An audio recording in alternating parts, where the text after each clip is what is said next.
You are on HOA rulebook. 1 inch of setback became her whole personality. Karen shouted that she was documenting everything and she smiled when she said it. Stop arguing, I am enforcing the rules. Her voice carried across the yard loud enough that my neighbor 2 doors down looked up from his porch. I stood beside the half-finished fence with my contractor behind me and a tape measure in one hand, trying to stay calm while Vanessa Roberts waved a stack of pre-filled forms like a weapon. She was the election committee chair for Fairview Estates Association here in Sioux Falls, South Dakota, and she had decided my fence was her new crusade. The HOA gave me a cure deadline that expires tonight, and they threatened daily fines starting tomorrow, so I did not have time for her theatrics. I am a rideshare fleet coordinator who schedules drivers and vehicles, which means I live on tight margins and unexpected costs hurt. I was trying to sell the house because I needed to move closer to my aging parents in Minnesota, and the HOA was threatening disclosures and liens that would kill any buyer interest. Vanessa pointed at the fence line and said the setback was wrong. She said I was 6 inches over the easement and the HOA code required 2 feet minimum from the property line. I told her the survey crew marked the line yesterday and we matched it exactly. She ignored me and said, keep talking, I love adding notes. She pulled a pen from her blazer pocket and scribbled on one of the forms without looking down, her eyes locked on mine the whole time. My contractor, a quiet guy named Mike who had been doing fences in Sioux Falls for 15 years, stepped forward and said he pulled the permit from the city and the HOA approved the design 3 weeks ago. Vanessa said the approval was conditional and I had failed to meet the conditions. I asked what conditions. She said I would know if I had read the packet. I had read the packet. The HOA approved my fence design in writing with no conditions listed.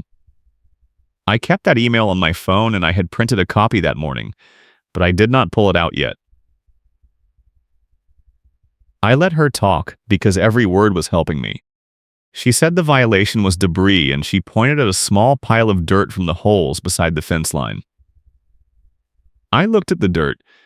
It was loose soil from digging the post holes, neatly piled and waiting to be backfilled. She said it counted as construction debris under Section 12 of the Community Standards, and the fine was $50 per day until removal. Mike said we were still working, and the dirt would be gone by tonight. Vanessa said tonight was too late. The violation started this morning when she drove past and saw it. She filled in another blank on one of her forms and said the fine was already logged. I asked if she had a copy of Section 12. She said I should have received it in my welcome packet when I moved in 2 years ago. I said I never got a welcome packet. She said that was my problem, not hers. She handed me a laminated notice template with blank spaces she had filled in by hand. The handwriting was neat, but the tone was hostile. It said I had 24 hours to remove debris, comply with setback standards, and submit revised plans or face additional enforcement. I read it twice and said the setback was already compliant. She said, keep arguing. You are making my case for me. That line hit me wrong because it felt rehearsed, like she had been waiting to use it. I folded the notice and put it in my hoodie pocket. I told Mike to keep working and I would handle this. Vanessa said if Mike continued, she would report him to the city for working without proper HOA clearance. Mike looked at me and I nodded, so he picked up his drill and kept attaching brackets. Vanessa pulled out her phone and took a photo of Mike working. She took another photo of the dirt pile. She took a third photo of me standing beside the fence, and she smiled the whole time. She said she was documenting everything and the file was already thick. I asked what file. She said my compliance file with the HOA, which now included photos, violation notices, and her own observations. She said the board would review it at the next meeting and decide on further action. I asked when the next meeting was. She said 2 weeks. I said my deadline is tonight, so what am I supposed to do for 2 weeks? She said comply and wait. I called my neighbor Marcus, who lives 3 houses down and works as a community manager from another HOA in a nearby development. He had warned me about Vanessa before, saying she had a reputation for targeting new homeowners and twisting the rules. He walked over 10 minutes later with his phone in one hand and a folder in the other. He saw the dirt pile, looked at the fence, and asked Vanessa if she had submitted a formal complaint to the board before issuing the notice. She said she did not need to. She was acting under her authority as election committee chair. Marcus said election committee chair does not grant enforcement authority and she was skipping required steps on purpose. Vanessa said she had been on the board for 6 years and she knew the bylaws better than anyone. Marcus opened his folder and pulled out a printed copy of the Fairview Estates Association enforcement policy. He flipped to page 3 and said all enforcement actions require a written complaint, a board vote, and a 10-day cure period before fines. Vanessa said that only applies to major violations. Marcus said debris and setback are both listed as major under the policy. Vanessa said Marcus was not a resident of Fairview Estates and his opinion did not matter. Marcus said he was standing on my property as my guest and his expertise absolutely mattered. He handed me a copy of the enforcement policy and told me to read Section 4. I skimmed it and saw the exact language Marcus quoted. Vanessa said the policy had been updated and Marcus was citing an old version. Marcus asked when it was updated. She said last month. He asked for a copy of the new version. She said it was not published yet. He said then the old version still applies. She turned and walked toward her car without responding. She got halfway across the yard and then stopped, turned back and said I had until midnight to cure or the fines would start at $50 per day and if I disputed it I could file a formal appeal but the appeal process took 60 days. She got in her car and drove off. Mike finished installing the last bracket and said he had been doing fence work in Sioux Falls for 15 years and he had never seen an HOA chair act like that. Marcus said Vanessa had a pattern. He said she targeted people who were selling or refinancing because she knew they were under time pressure and less likely to fight back. He said she had done it to at least 3 other homeowners in the past 2 years, and 2 of them paid the fines just to close the sale. I asked what happened to the third. Marcus said the third guy hired a lawyer and the HOA backed down. But it cost him $4,000 in legal fees. I did not have $4,000. I had a fence half built, a cure deadline tonight, and a sale closing in 6 weeks that I could not afford to lose. I spent the next 2 hours cleaning up the yard. I backfilled the post holes, raked the dirt smooth, and hauled the extra soil to the curb in bags. Mike helped me finish mounting the fence panels and then he left, saying he would send me the final invoice in the morning. By 6 that evening the fence was done and the yard looked clean. I took photos of everything from 4 different angles with timestamps. I sent the photos to Marcus and asked him to keep them in case I needed a witness later. He texted back saying he would, and that I should also send them to the HOA management company with a formal rebuttal. I did not know Fairview Estates had a management company. Marcus said they did, a firm called Midwest Community Services, but Vanessa rarely involved them because she preferred to handle enforcement herself. I called Midwest Community Services the next morning. The receptionist transferred me to an account manager named Linda who said she handled Fairview Estates. I explained the situation and Linda said she had not received any enforcement notices from the board about my property. I told her Vanessa issued the notice directly and Linda said that was not proper procedure. She asked me to email her the notice and the photos. I did, and she said she would follow up with the board. 2 hours later I got an email from Linda saying the board had no record of a complaint or a vote and Vanessa had acted outside her authority. Linda said the $50 fine was invalid and I did not owe anything. I felt a small flash of relief until I read the last line of the email. Linda said Vanessa had filed a separate complaint that morning claiming my fence violated setback standards by 6 inches, and the board would review it at the next meeting in 2 weeks. The email said if the board found a violation, I would be required to move the fence or face daily fines starting the day after the meeting. I forwarded the email to Marcus. He called me 10 minutes later and said Vanessa was escalating. He said the new complaint was her way of resetting the process so she could claim she followed proper procedure. I asked if the fence really was 6 inches over. Marcus said it did not matter, because the HOA had approved my design and the city inspector signed off on the permit. He said Vanessa was misquoting setback standards and pretending inches equal feet, hoping I would panic and pay her to go away. I asked what I should do. He said get a survey. I said I already had a survey crew mark the line. He said get a licensed surveyor to document it in writing with measurements and photos, because that was the only evidence the board could not ignore. I hired a surveyor named Greg who came out the next afternoon with a tripod and a laser measure. He spent an hour walking the property line and checking the fence placement. Vanessa showed up halfway through. She parked in front of my house and walked into the yard without knocking. She saw Greg at the tripod and asked what he was doing. Greg said he was conducting a boundary survey. Vanessa said the survey was unnecessary because the violation was obvious. Greg ignored her and kept working. Vanessa walked closer and stood beside the tripod watching him. Greg asked her to step back because she was blocking his line of sight. She moved 2 feet to the side but stayed close. Greg set up another measurement and Vanessa leaned in, trying to see the readout on his equipment. Greg stopped and turned to her.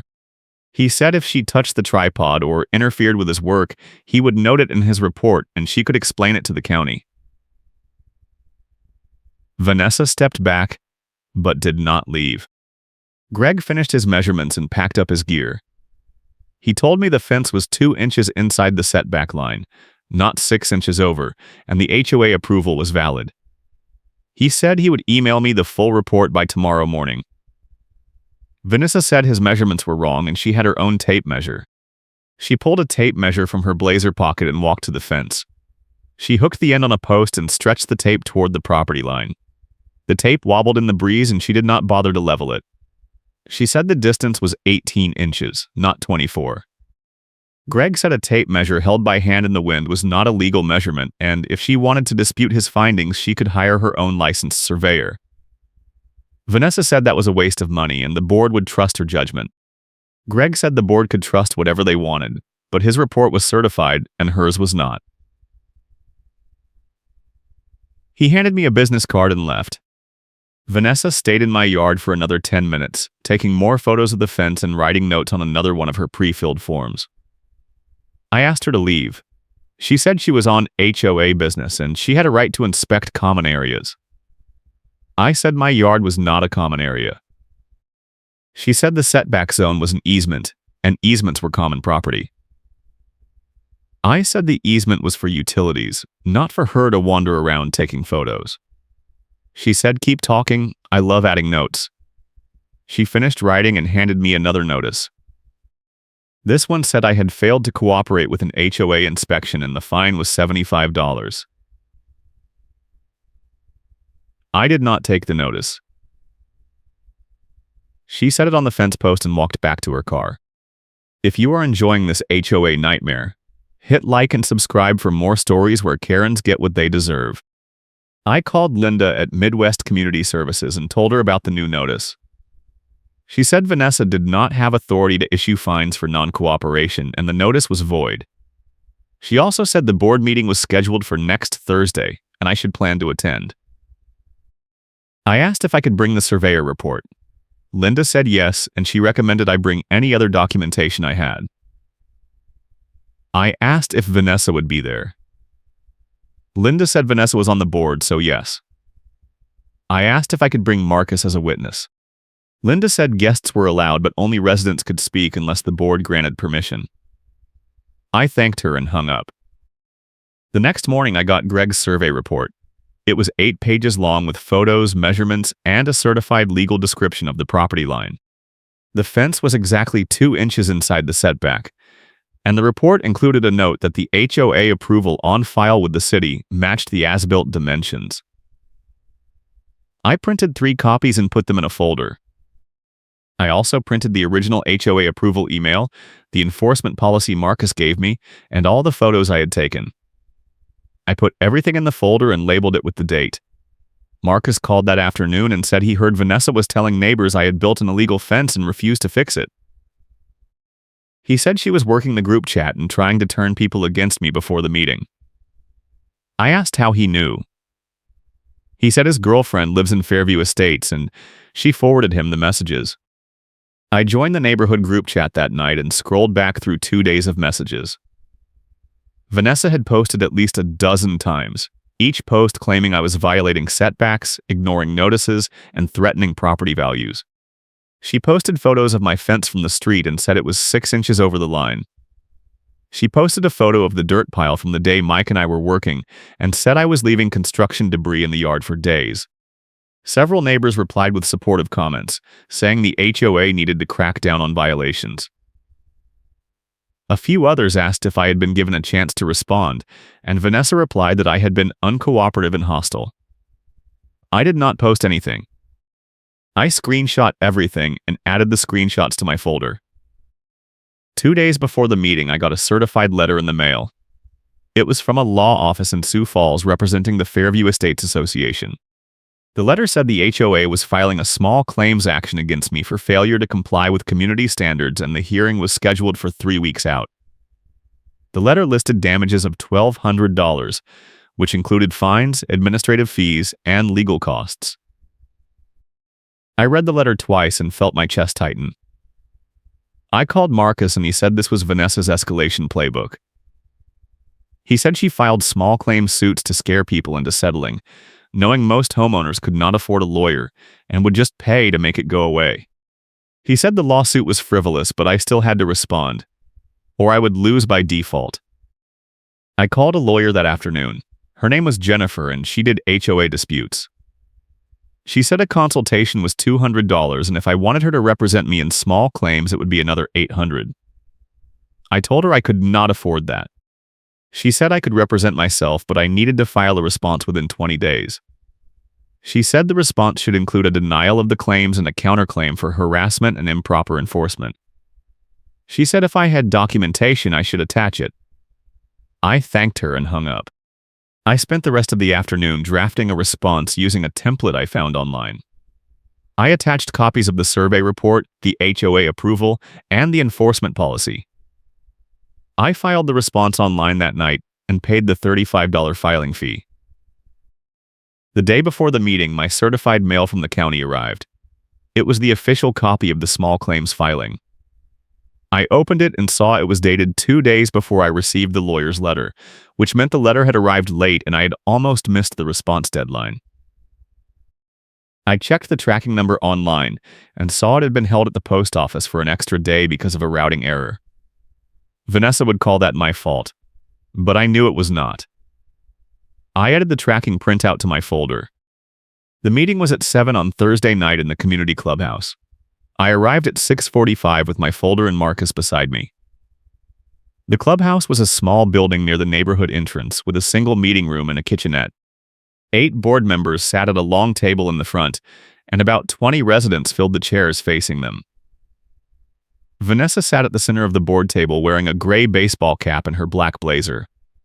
She had her stack of pre-filled forms in front of her and a pen in her hand. She saw me walk in and smiled. I sat in the third row and Marcus sat beside me. The meeting started with routine business. The board approved the minutes from the last meeting, reviewed the budget, and discussed a proposal to repave the parking lot near the pool. Vanessa barely looked up during any of it. When the agenda reached enforcement issues, she straightened in her chair and cleared her throat. She said there was one ongoing matter involving a resident who had installed a non-compliant fence and refused to correct it. She did not say my name, but everyone in the room knew who she meant. She said the fence violated setback standards, the resident had ignored multiple notices, and the HOA had been forced to take legal action. She said the board needed to vote on whether to impose daily fines starting immediately. The board president, an older man named Carl, asked if the resident was present. I raised my hand. Carl asked if I wanted to speak. I said yes. He told me to come to the front. I walked up with my folder and stood beside the board table. Vanessa watched me the whole time. I opened the folder and pulled out the survey report. I said the fence was installed exactly where the HOA approved it, and the survey confirmed it was 2 inches inside the setback, not 6 inches over. I handed copies of the report to Carl and to Linda, the management company rep, who was sitting at the far end of the table. Vanessa said the survey was biased because I paid for it. I said it was conducted by a licensed surveyor and certified by the county. Carl flipped through the report and asked Vanessa if she had any evidence to contradict it. She said she had her own measurements and they showed a violation. Carl asked if she had documentation. She held up her tape measure. Carl said a tape measure was not documentation and asked if she had hired a surveyor. Vanessa said that was unnecessary. Carl said the board could not impose fines based on a tape measure when the resident had a certified survey. Vanessa said the survey was wrong. Carl asked how she knew. She said she had been on the board for 6 years and she knew the standards. Linda interrupted and said the enforcement policy required a written complaint and a board vote before any fines, and she had no record of either. Vanessa said she filed the complaint verbally at the last meeting. Linda checked her notes and said the last meeting minutes did not mention a complaint about my fence. Vanessa said the minutes were incomplete. Marcus stood up from his seat and asked to speak. Carl said guests could not speak without board approval. Vanessa said Marcus was not a resident and had no standing. Marcus said he was here as a witness and he had evidence the board needed to see. Carl asked what evidence. Marcus walked to the front and handed Carl a printed copy of the enforcement policy with Section 4 highlighted. He said Vanessa had skipped multiple required steps and issued fines without board approval. He also handed Carl a printout of the group chat messages where Vanessa had posted false information about my fence. Carl read the printout and asked Vanessa if she had posted the messages. She said yes, but they were accurate. Carl said the survey report contradicted her claims, and he was concerned about misinformation. Vanessa said the board was wasting time and the resident should just move the fence. I said I was not moving the fence because it was compliant and the HOA had already approved it. Vanessa said the approval was conditional. I pulled out the approval email and handed it to Carl. The email was from the HOA Architectural Committee and it said my fence design was approved with no conditions. Carl read it and asked Vanessa if she had seen the email. She said she had not been involved in the approval process. Carl asked why she was enforcing a violation if she had not reviewed the approval. Vanessa said the violation was obvious and did not require review. Linda said the HOA could not impose fines without following the enforcement policy, and the board needed to vote on whether to proceed.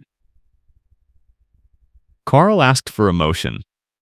One board member, a woman named Karen, raised her hand and said she did not think the board should proceed because the evidence supported the resident. Another board member, a man named Dave, said he agreed. Carl asked for a vote. 6 board members voted to dismiss the complaint. Vanessa and one other member voted to proceed. Carl said the complaint was dismissed and no fines would be imposed. He also said the small claims filing was improper and the HOA would withdraw it. Vanessa stood up and said the board was making a mistake. Carl said the decision was final. I walked back to my seat and sat down. Marcus leaned over and said that went better than expected. I said it was not over. He asked what I meant. I said Vanessa still had her election committee role and she could make my life miserable in other ways. He said the board just shut her down publicly and she would be careful. I said I did not trust that. The meeting ended 20 minutes later. I walked out to the parking lot with Marcus and saw Vanessa standing beside her car talking on her phone. She saw me and ended the call. She walked over and said this was not finished. I said the board dismissed the complaint. She said the board made a mistake and she would file a new complaint next month. I asked on what grounds. She said she would find something. I said that sounded like harassment. She said keep talking, I love adding notes. She got in her car and drove off. The next morning I got a call from Linda. She said the board had voted to refund all the fines and fees Vanessa had tried to impose, and the HOA attorney was drafting a withdrawal of the small claims filing. She also said the board was reviewing Vanessa's role and considering whether she had overstepped her authority. I asked what that meant. Linda said it meant Vanessa might lose her position. I thanked her and hung up. 2 days later, Marcus called and said the neighborhood group chat was blowing up. He said someone had posted a video clip from the board meeting showing Vanessa claiming the survey was biased and Carl shutting her down. The video had been recorded by another resident, and it showed Vanessa holding up her tape measure and insisting she was right. The comments under the video were brutal. Residents said Vanessa had lied, wasted HOA resources, and abused her authority. Several people said they would vote against her in the next election. Marcus said Vanessa's credibility collapses in front of witnesses. And this was exactly what happened. I went back through the timeline and realized something I had missed. Vanessa had filed the small claim suit before the board meeting, which meant she knew the board was going to dismiss the complaint, and she was trying to pressure me into settling before that happened. I also realized the certified mail delay was not an accident. I checked the tracking details again and saw the package had been held at the post office for 24 hours with a note that said recipient unavailable, even though I had been home all day. I called the post office and asked about it. The clerk said sometimes packages get flagged for redelivery if the carrier cannot access the mailbox. I asked if someone could request a hold. The clerk said only the sender could do that. I did not have proof, but I had a strong suspicion Vanessa had tried to delay the delivery so I would miss the response deadline. I called Jennifer, the lawyer I had consulted earlier. I told her about the meeting and the video and the mail delay. She said the mail delay was hard to prove, but the video was gold. She said if I wanted to file a counterclaim for harassment, now was the time. I asked how much it would cost. She said she could draft the counterclaim for $300 and file it for me. I said yes. Jennifer filed the counterclaim the next week. It accused Vanessa of harassment, improper enforcement, and filing a frivolous lawsuit. It asked for reimbursement of my costs, including the surveyor fee, the filing fee, and Jennifer's consultation. It also asked the court to issue a restraining order preventing Vanessa from contacting me or entering my property without permission. The court scheduled a hearing for 6 weeks out. In the meantime, I kept getting messages from neighbors. Some apologized for believing Vanessa's posts. Others said they had dealt with similar issues and wished they had fought back. A few asked if I would be willing to sign a petition to remove Vanessa from the board. I said yes. The petition went around the neighborhood and collected 40 signatures in 3 days. The board bylaws said any officer could be removed by a 2/3 vote of the membership, and Fairview Estates had 68 homes. 40 signatures was close, but not quite enough. Marcus said we needed a few more people, and he knew who to ask. He reached out to the 2 homeowners Vanessa had targeted before me. One of them, a guy named Tom, said he would sign, and he would also speak at the next board meeting. Tom had paid Vanessa $1,500 in fines 2 years ago over a landscaping dispute, and he had always regretted not fighting back. The other homeowner, a woman named Lisa, said she would sign, but she did not want to speak because she was still afraid Vanessa would retaliate. Marcus said that was fine and he would speak for her. The petition reached 50 signatures by the end of the week. Marcus submitted it to the board and requested a special meeting to vote on Vanessa's removal. Carl said the board would schedule the meeting within 30 days. Vanessa tried to block it, saying the petition was invalid because some signatures were from renters and not owners. Linda checked the petition and said all 50 signatures were from owners or co-owners, and the petition was valid. Vanessa said the petition was retaliation and the board should ignore it. Carl said the bylaws were clear, and the board had to hold the vote. The special meeting was scheduled for 3 weeks out, which was 1 week before the small claims hearing. In the meantime, I kept working on the house and preparing for the sale. My realtor said the buyer was still interested and the closing was on track, but she recommended I get a letter from the HOA confirming there were no outstanding violations or liens. I asked Linda for the letter and she said she would send it. The letter arrived 2 days later and it said I was in good standing with no violations. I sent a copy to my realtor and she forwarded it to the buyer. The week before the special meeting, I got a call from an unknown number. I answered and heard a man's voice ask if I was the guy with the fence issue. I said yes. He said his name was Kyle and he was a tow truck driver. He said Vanessa had called him 6 times in the past month trying to get him to tow my car from the street, claiming it was parked illegally. Kyle said he had driven by and the car was parked legally in front of my house, and he refused to tow it. He said Vanessa had threatened to report him to the city if he did not comply, and he told her to go ahead because he was not towing a legally parked car. He said he was calling because he heard about the petition and he wanted to let me know Vanessa had tried to weaponize his business. I thanked him and asked if he would be willing to testify at the meeting. He said yes. I called Marcus and told him about Kyle. Marcus said that was the twist we needed. He said Vanessa has a cozy relationship with a tow vendor and the call logs show it, and Kyle's testimony would prove she was abusing her position for personal vendettas. I said I wanted to bring Kyle to the meeting, but I was not sure the board would let him speak. Marcus said we could request time during the public comment section, and the board could not refuse. The night of the special meeting, the clubhouse was packed. At least 50 residents showed up, which was more than I had ever seen at a board meeting. Vanessa sat at the board table with her arms crossed and her stack of pre-filled forms in front of her. She did not look at anyone. Carl opened the meeting and said the purpose was to vote on a petition to remove Vanessa from her position as election committee chair. He said the board had reviewed the petition and found it valid, and the vote would proceed after public comment. He asked if anyone wanted to speak. Tom stood up first. He said Vanessa had fined him $1,500 2 years ago for planting shrubs 6 inches outside the approved landscaping plan, and she had refused to let him correct it before imposing the fine. He said she had threatened to file a lien on his house if he did not pay, and he paid because he could not afford a lawyer. He said he regretted it, and he wished he had fought back. He said the board needed to remove Vanessa before she hurt anyone else. Marcus stood up next.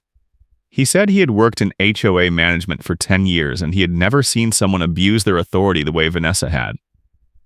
He said she skipped required enforcement steps, issued fines without board approval, and spread misinformation in the group chat. He said her actions violated the bylaws and damaged the community. He sat down, and Kyle stood up. Kyle introduced himself and said he was a local tow truck driver. He said Vanessa had called him 6 times in the past month trying to get him to tow a legally parked car, and when he refused, she threatened to report him to the city. He said he had the call logs on his phone and he could prove it. He pulled out his phone and read the dates and times of the calls. Vanessa interrupted and said Kyle was lying. Kyle said he had the recordings. Vanessa went silent. Carl asked if Kyle could play the recordings. Kyle said yes. He connected his phone to a portable speaker and played 3 clips. In each clip, Vanessa demanded that Kyle tow my car, claiming it was blocking the street. In the 3rd clip, she said, "Keep arguing. You are making my case for me." The room went quiet. Kyle said Vanessa repeated a threat and everyone hears it on the recording, and that was exactly what had just happened. Carl asked Vanessa if she wanted to respond. She said the calls were taken out of context. Carl asked what the context was. She did not answer. Carl said the board had heard enough and it was time to vote. He called for a show of hands. 43 residents voted to remove Vanessa. 7 voted against. Vanessa was removed from her position immediately. Carl said her term as election committee chair was over and the board would appoint a replacement at the next regular meeting. Vanessa stood up, grabbed her stack of forms, and walked out without saying a word. The room erupted in applause. I sat in my chair and felt the tension drain out of my shoulders. Marcus leaned over and said it was over. I said I still had the small claims hearing next week. He said the HOA would withdraw it now that Vanessa was gone. I said I hoped so. The next day, Linda called and said the HOA attorney had filed a withdrawal of the small claims case. She said the HOA refunds the fence-related fines and fees, and I should receive a check within 2 weeks. She also said the board had voted to issue a formal apology for the way the matter was handled. I thanked her and hung up. The check arrived 10 days later, It was for $200, which covered the bogus fines and the administrative fees Vanessa had tried to impose. I deposited it and used part of it to pay Jennifer for the counterclaim. The rest I kept as a reminder that sometimes fighting back works. My house sold 6 weeks later. The buyer got the clean title and the closing went smoothly. I moved to Minnesota and helped my parents settle into a smaller place near my new apartment. I still keep in touch with Marcus, and he tells me Fairview Estates is a lot quieter now. Vanessa moved out of the neighborhood 3 months after the vote. No one knows where she went, and no one seems to care. I hope you have a great day.